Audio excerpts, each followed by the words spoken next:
Ustazah, saya ada interview apa doa nak hilang nervous. Macam mana nak hilangkan rasa nervous? Okey, yang pertama, zikir yang simple. Hasbunallah wa ni'mal wakil.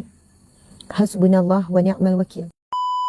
Tuan-puan dimati Allah sekalian, barakallah. Yang pertama, bila datang perasaan tu, perasaan tadi ada yang masalah anxiety saya rasa. Kan, dia berdebar-debar je selalu. Dia nak bawa kereta dan kadang rasa takut. Dia sentiasa rasa peluh, tangan menggeletar, shaking. Subhanallah, tuan-puan sekalian. Maksudnya, membuatkan macam ni kan. Dia nak interview lagi seminggu. Dia tak tentu arah dah seminggu ni.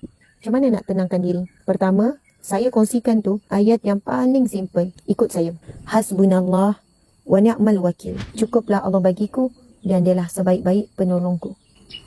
Tuan-puan sekalian, ni ada yang tulis. Ustazah, memang betul saya amalkan. Saya pun ada masalah anxiety, ada yang ditulis di sini. Yang mana bila dia amalkan zikir tu, dia ulang-ulang sampai tenang. Ada yang tulis ni, Ustazah, saya anxiety and panic attack. Bila saya bangun tidur je, mesti mengalir air mata. Masya Allah, beratnya ujian sahabat-sahabat kita ni. Jadi, ada banyak sebab. Untuk seseorang itu, ada mengalami masalah panic attack, anxiety. Tetapi, untuk anxiety dan panic attack, kita tak boleh nak claim tanpa pengesahan doktor pakar dalam bidang. Kita tak boleh claim, saya anxiety. Padahalnya, tak pergi buat pengesahan dengan doktor pakar dalam bidangnya. Kalaulah pergi klinik, sekadar sebut-sebut klinik keluarga, klinik awam, klinik swasta, kena tengok juga kan, kena pergi dekat doktor pakar yang akan mengesahkan. Kadang-kadang ia bukan daripada sebab perkara situasi yang sedang berlaku saat tu. Bila pergi pakar, rupanya dia datang daripada trauma yang lama, trauma daripada kecil. Sebab itu bila jumpa pakar, dia akan menilaikan.